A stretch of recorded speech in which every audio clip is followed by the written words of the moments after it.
দর্শক আপনারা দেখছেন শিশুটিকে উদ্ধার করা হয়েছে, আপনারা দেখছেন শিশুটিকে উদ্ধার করা হয়েছে, শিশুটিকে উদ্ধার করে নিয়ে আসছেন ফায়ার সার্ভিসের কর্মীরা। দীর্ঘ 32 ঘন্টার রুদ্ধশ্বাস উদ্ধার অভিযানের শেষে শিশুটিকে উদ্ধার করে নিয়ে আসছেন, আপনারা দেখছেন।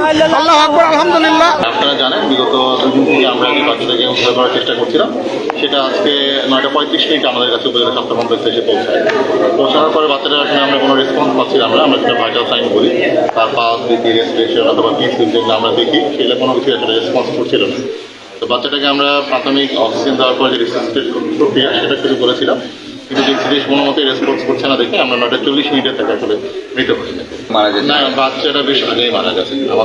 আমরা দেখেছি যে পিতুলের যে অবস্থা আছে, আমরা যতটুকু বুঝতে পারি তাতে এক্সট্রিম মশার কয়েল প্ল্যান্ট ফাইবার দিয়ে তৈরি, তাই সহজে ভাঙে না, সুগন্ধিযুক্ত ও নিরবিচ্ছিন্নভাবে জ্বলে। ডেঙ্গু, চিকুনগুনিয়া বাহি সহ যে কোনো মশার বিরুদ্ধে দেয় এক্সট্রিম সুরক্ষা। ফায়ার সার্ভিসের কর্মীরা সর্বশেষ 50 ফিট খনন করে সেখানে ফায়ার সার্ভিসের কর্মী, এখানে আপনাদেরকে দেখানোর চেষ্টা করছি যে এই গর্তে ফায়ার সার্ভিসের কর্মীরা এই দড়ি বেঁধে নেমেছেন এবং সেটি দেখানো যাচ্ছে না আপনাদের, তবে দড়িটি আপনার ঝুঁকছে, আপনারা দেখতে পাচ্ছেন যেখানে ফায়ার সার্ভিসের কর্মীরা, অভিজ্ঞ কর্মীরা সেখানে নেমে শিশুটিকে উদ্ধারের জন্য সুড়ঙ্গ তৈরি করেছেন।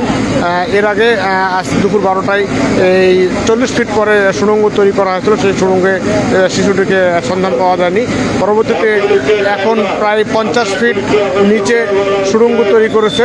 সুড়ঙ্গ তৈরি করার পরে এখানে সেই সুড়ঙ্গে ফায়ার সার্ভিসের অভিজ্ঞ যারা কর্মী আছেন তারা তিনি নেমেছেন, এখানে নেমে সুড়ঙ্গ